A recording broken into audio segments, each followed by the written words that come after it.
Malkajgiri parliament నుంచి పోటీ చేసినటువంటి మన ప్రియతమ బీసీ నాయకుడు, రాబోయే కాలానికి తెలంగాణని శాసించినటువంటి నాయకుడు ఈటల రాజేంద్ర గారికి, నాయకుడు మన బీసీ బుద్ధబిడ్డ ఈటల రాజేంద్ర గారికి స్వాగతం తెలియజేసుకోవచ్చు. అన్న మీకు పెరకకుల సంఘం తరఫున, రాష్ట్ర సంఘం పెరకకుల తరఫున స్వాగతం తెలియజేస్తూ, పెరకకులం గురించి మీకన్నా బాగా ఎవరికి తెలియదు, పెరుగుల యొక్క హాస్టల్లో ఎవరికి తెలియదని మేము భావిస్తున్నాం.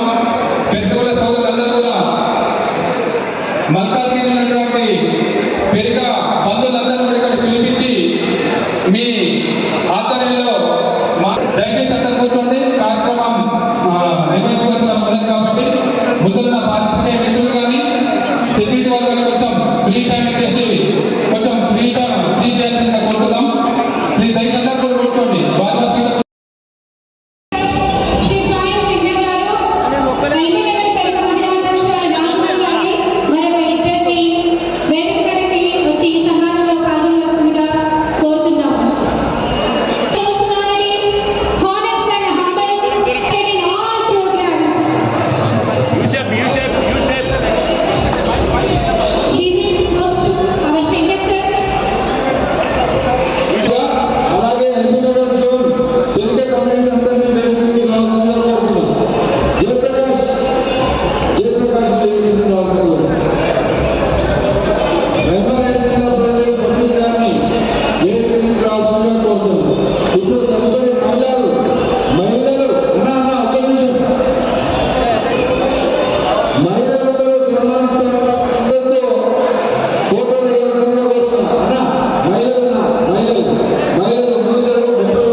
తర్వాత తండ్రి పేరు తర్వాత 40-45 సంవత్సరాల క్రితం ఏం కులము అని అంటే పెరుగుదల సార్లు అని చెప్పారు.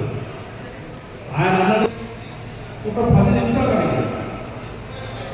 నాకు ఎందుకు అనిపించింది, వేరే కులాలను పేరు చెప్పిన తర్వాత మీరు ఎట్లుంటారో, ఏం పని చేస్తారో, ఎక్కడుంటారో ఎవరు అడిగేటటువంటి పరిస్థితి తలెత్తలేదు.